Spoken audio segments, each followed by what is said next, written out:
Students, आज हम पढ़ रहे हैं अपना हिंदी व्याकरण का क्लास 5 का लेसन नंबर 13 जिसका नाम है पत्र लेखन। तो आइएगा प्यारे बच्चों शुरू करते हैं। पत्र लेखन भी एक विद्या है, इसके लिए निरंतर अभ्यास की आवश्यकता होती है। इसके द्वारा हम परिवार वालों, मित्रों, संबंधियों आदि से विचारों का आदान प्रदान कर सकते हैं। पत्र में लेखन और पाठक के मध्य आत्मीयता और सामीप्य स्थापित होता है। साथ ही हम अपनी समस्याओं के बारे में अनेक अधिकारियों को पत्र द्वारा सूचित कर सकते हैं। पत्र लिखते समय प्यारे बच्चों कुछ महत्वपूर्ण बातें होती हैं जिनको हमें ध्यान रखना चाहिए, जिसमें पहली है कि पत्र का आरंभ एवं समाप्ति अच्छे ढंग से होनी चाहिए। नेक्स्ट है पत्र में संबोधन एवं उचित अभिवादन होना चाहिए। पत्र संक्षिप्त एवं स्पष्ट होना चाहिए। पत्र की भाषा सरल तथा रोचक होनी चाहिए। पत्र लिखने वाले का सही पता तथा तिथि सही होनी चाहिए। आगे देखते हैं प्यारे बच्चों पत्र के प्रकार। पत्र के दो प्रकार होते हैं, औपचारिक और अनौपचारिक। औपचारिक पत्र उन व्यक्तियों के लिए लिखे जाते हैं जिनके साथ व्यक्तिगत संबंध नहीं होते, जैसे कार्यालयी पत्र, प्रार्थना पत्र या व्यवसायिक पत्र। अनौपचारिक वो होते हैं जो हमारे द्वारा उन व्यक्तियों को लिखे जाते हैं जिनके साथ हमारे पारिवारिक संबंध होते हैं, जैसे हमारे सगे संबंधी, मित्रगण, परिवार जो इस श्रेणी में आते हैं। देखते हैं पहला औपचारिक पत्र में संबोधन के लिए लिखते हैं महोदय, महोदया, श्रीमान, मान्यवर, महाशय इत्यादि। अभिवादन इसमें नहीं होता। अंत में आज्ञाकारी शिष्य या आज्ञाकारी कारिणी शिष्य, भवदीय या भवदिया इत्यादि। अब देखते हैं अनौपचारिक पत्र में बड़ों के लिए, जब हम बड़ों के लिए पत्र लिख रहे होते हैं प्यारे बच्चों, तो उस समय संबोधन के साथ लिए क्या लिखा जाता है, आदरणीय, पूजनीय इत्यादि। और अभिवादन के लिए सादर प्रणाम, चरण स्पर्श इत्यादि लिखते हैं। अंत में आपका आज्ञाकारी पुत्र या पुत्री। छोटों के लिए जब अनौपचारिक पत्र लिखेंगे तो संबोधन में प्रिय, चिरंजीव, आयुष्मान इत्यादि लिखते हैं। जब अभिवादन की बात आए तो शुभ आशीर्वाद, सुखी रहो, आशीष और इत्यादि। अंत में लिखते हैं तुम्हारा शुभचिंतक, भाई बहन या हितैषी। नेक्स्ट है कि जब हम ये अनौपचारिक पत्र मित्रों के लिए लिखते हैं तो संबोधन में लिखा जाता है प्रिय मित्र, प्रिय बंधु इत्यादि। अभिवादन में नमस्ते या नमस्कार।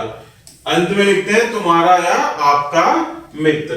तो आइए प्यारे बच्चों आगे कुछ पत्रों के उदाहरण सहित देखते हैं। सबसे पहले लिखते हैं विद्यालय में प्रवेश प्राप्ति के लिए प्रार्थना पत्र।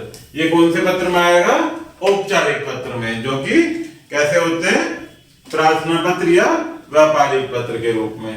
तो देखते हैं विद्यालय में प्रवेश के लिए प्रार्थना पत्र। पहले अपना एड्रेस लिखेंगे जहां आप रहते हो, फिर उस दिन की दिनांक, फिर सेवा में प्रधानाचार्य जी, क्योंकि स्कूल में लिख रहे हैं तो प्रधानाचार्य का नाम लिखा जाएगा, स्कूल का नाम और अपने स्कूल के स्थान का नाम। विषय डालेंगे कि किस विषय में हम पत्र लिख रहे हैं। विद्यालय में प्रवेश प्राप्ति के लिए प्रार्थना पत्र।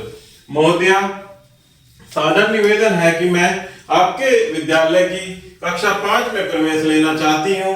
मैंने कक्षा 4 प्रथम श्रेणी में उत्तीर्ण की है। मेरे पिताजी का स्थानांतरण यहाँ हो गया है, इस कारण मैं भी यहाँ पढ़ना चाहती हूँ। अतः प्रार्थना है कि मुझे विद्यालय का प्रवेश आवेदन पत्र दिलाने की कृपा करें। प्रवेश आवेदन पत्र का शुल्क कार्यालय में जमा करवा रही हूँ, इसलिए अनुमति देकर अनुग्रहित करें। अंत में प्रार्थी और अपना नाम। नेक्स्ट पत्र है कि प्रधानाचार्य को बस बदलवाने के लिए प्रार्थना पत्र। सबसे पहले वही अपना एड्रेस लिखेंगे और उस दिन की दिनांक, प्रधानाचार्य, स्कूल का नाम, जगह का नाम, आपको वहां आपका स्कूल है वहां के स्थान का नाम, विषय बस बदलवाने हेतु प्रार्थना पत्र। फिर लिखेंगे संबोधन में महोदया, मैंने इन गर्मी की छुट्टियों में नारायण विहार से उपयुक्त पदे पर घर बदल लिया है। पहले मैं PV4 में जाता था, परंतु अब नारायण विहार जाने के लिए मुझे PV7 लेनी होगी। मैं आपसे निवेदन करती हूँ कि मुझे बस बदलने की अनुमति प्रदान की जाए। फिर नेक्स्ट लाइन से लिखेंगे कि घर पर अभी नया फोन नहीं लगा है, फोन लगते ही उसकी सूचना विद्यालय को दे दी जाएगी। भवदीय दीपेश अर्थात अपना जो भी नाम है। नेक्स्ट है प्यारे बच्चों अनौपचारिक पत्र, जो कि पारिवारिक संबंधों या मित्रों के लिए लिखे जाते हैं। इसमें पहला पत्र है कि गर्मियों की छुट्टी बिताने के लिए मित्र को निमंत्रण पत्र। फिर से वही प्यारे बच्चों अपना एड्रेस लिखेंगे, उस दिन की दिनांक और संबोधन में प्रिय मित्र गौरव। फिर नमस्कार, मुझे आशा है कि तुम्हारी गर्मियों की छुट्टियां शीघ्र ही होने वाली होंगी। तुमने इस वर्ष गर्मियों की छुट्टियां मेरे साथ बिताने का वायदा किया था।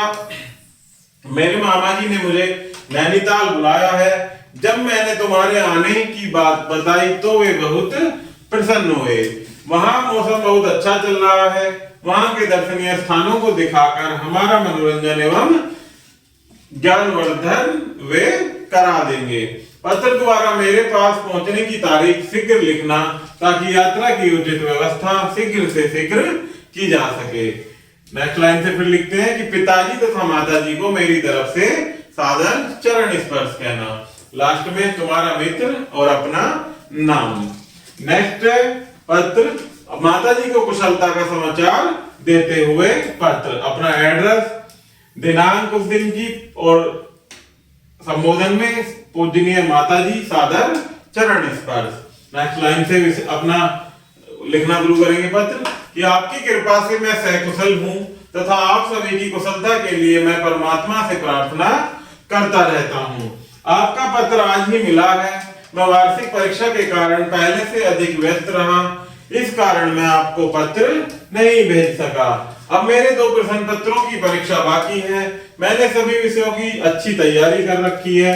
अब तक सभी पेपर अच्छे हुए हैं।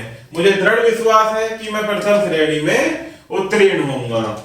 नेक्स्ट लाइन से आप मेरी चिंता न करें, परीक्षा समाप्त होते ही मैं आपके पास आ जाऊंगा। पूज्य पिताजी को सादर प्रणाम तथा हेमंत शिखा को प्यार।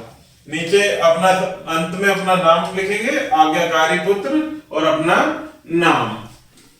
आइए पाठ दोहराएं। पत्र का आरंभ एवं समाप्ति अच्छे ढंग से होनी चाहिए। पत्र संक्षिप्त तथा स्पष्ट रूप से लिखा होना चाहिए। तो प्यारे बच्चों, इस प्रकार से हमारा ये लेसन यही समाप्त होता है। आशा करता हूं कि आपको यह वीडियो जरूर पसंद आई होगी। धन्यवाद।